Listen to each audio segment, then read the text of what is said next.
What is up, everybody? Welcome to my video, and today we are learning how to unlock a secret social media content creator mode on the Panasonic GH series cameras. GH5, GH5 Mark II, GH6, pretty sure the GH4 even has this. And I'm gonna talk a little bit about how to do it and why it's so darn useful. Let's get into it.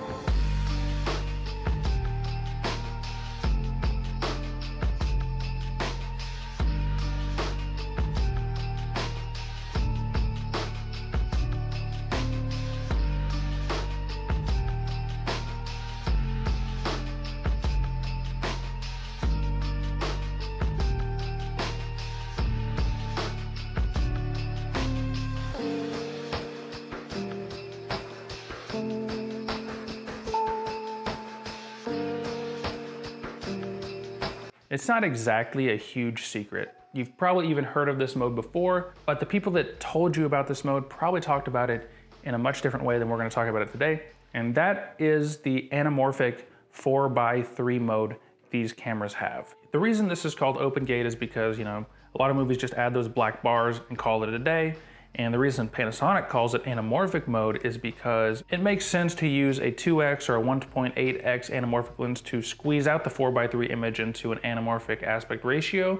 But for today, we are just using that 4x3 image to crop into 16:9, 9:16, or any other format you might need. It also gives you help when reframing the video. The big problem with just cropping in on a 16:9 video is that you're losing a lot of information, and it's usually too close because you don't have that much data and you might have framed it differently. So again, before we go into exactly how to set this up in your camera or exactly how to edit this footage, the real benefit of this is if an ad is going directly on Instagram Reels, directly on TikTok, or something with a more vertical video aesthetic, then this is gonna be a good way to avoid having to either turn your camera sideways or shoot in a really, really high resolution like 6 or 8K and heavily crop, which can mess up all kinds of things when it comes to your framing. The other way I tend to use this is if there's even a small chance, or if I talk to a business or something about having a video for traditional media and for Instagram, we can create two different versions with the same footage by simply putting it in different timelines with different aspect ratios. You're just trying to further explain why Panasonic specifically is good at this. See, most cameras have a larger sensor, like a 35mm sensor has a bigger area than actually is used to record for video. The video just sort of crops into the standard 16:9 TVO ratio we're all kind of used to. Now, the GH series cameras, and a lot of Panasonic cameras do that as well, but the Panasonic cameras have this entire sensor for photography 4x3 natively. And so when they put it in this anamorphic open gate 4x3 mode, it just basically removes those black bars and expands the sensor size.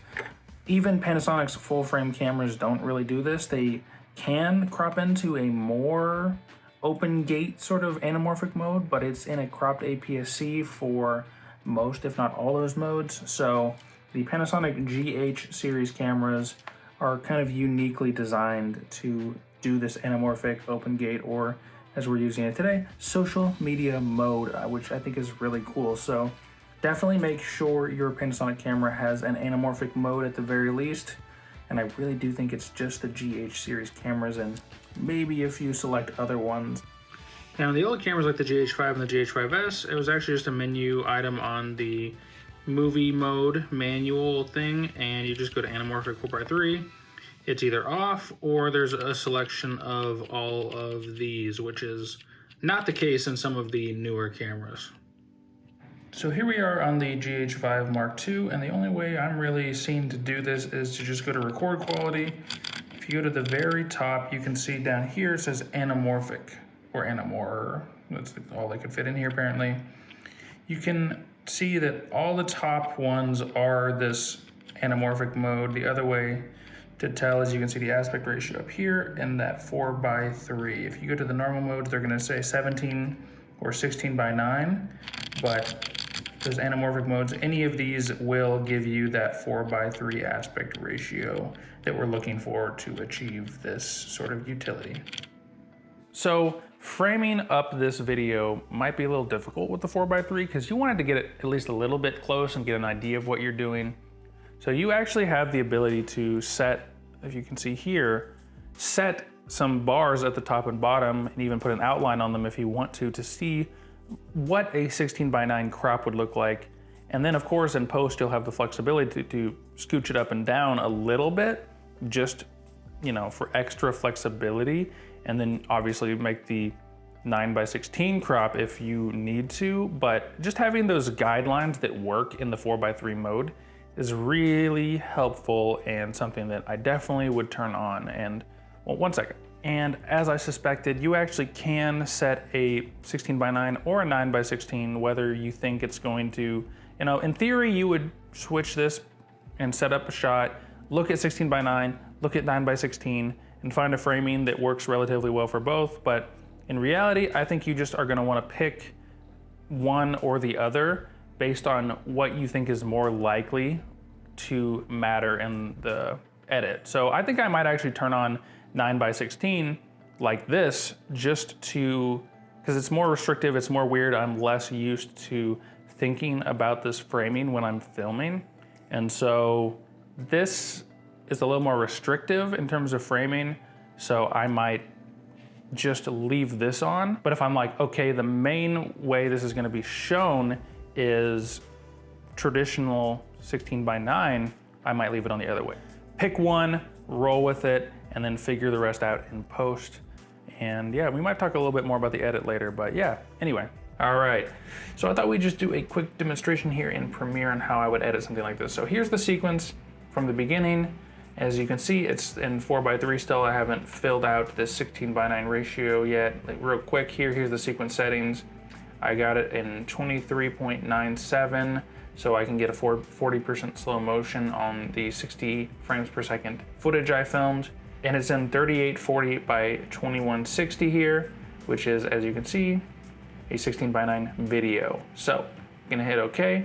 And the real thing I do here first is just scale up the video. So you get full coverage at about 116%, which means you are gonna miss out on that vertical resolution a little bit, throw that away, but we knew that going in. And this isn't any worse quality than full 4K or full Cinema 4K on these cameras.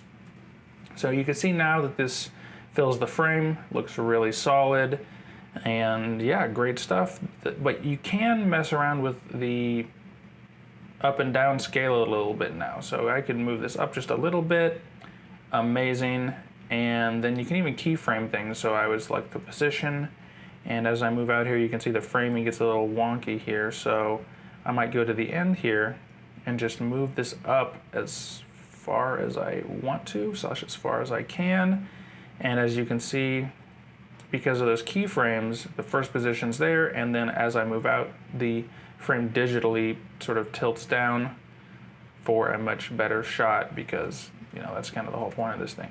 But let's talk about now how I would convert this into something like an Instagram reel or a TikTok or something like that. So I would just go down to the bin here and actually just duplicate our timeline.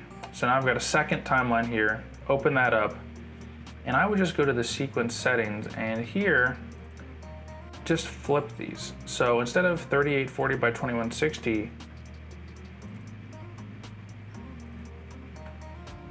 do 2160 by 3840. Now we're at 9:16 here, instead of 16:9. So you hit OK, and now you can see we've kind of got a bit of the opposite problem here. So we're gonna scale this up to about 155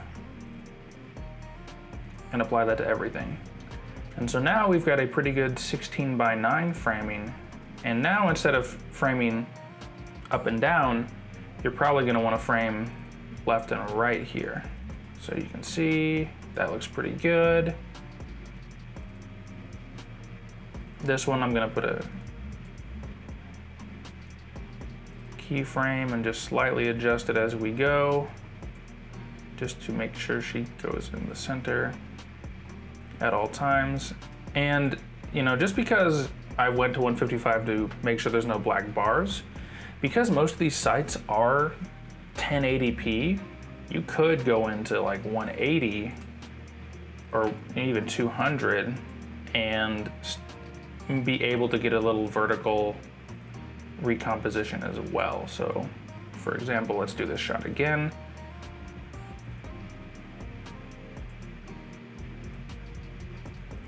Continually keyframing so our subject is in frame.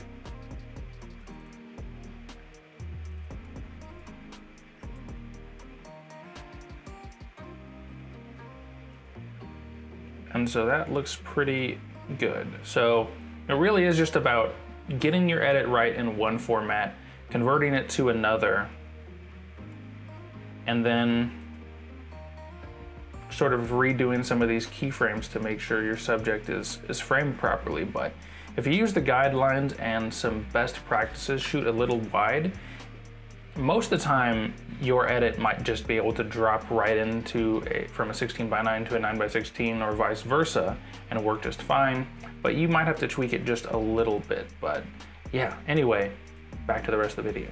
If I shoot a model or an ad or something in 9:16 and then decide I want to use it in a reel or something later as well, it's like, okay, I'm kind of stuck to that format. Maybe I can do some creative things where I do like 3 columns of video or some fun, interesting things. But the flexibility of having, again, 9:16, 16:9, or even a square crop, 1:1 crop, whatever in post, and being able to reframe as required, you know, like, it's just so helpful to have those options. And so yeah, I hope this helped you guys. I hope this was an interesting video, and I hope this will show you guys that the GH5 or the GH6 series of cameras can have some really interesting results and options when it comes to social media, TikTok, Instagram, and all those things, because a lot of video is going in that direction, professionally or amateur or anything in between.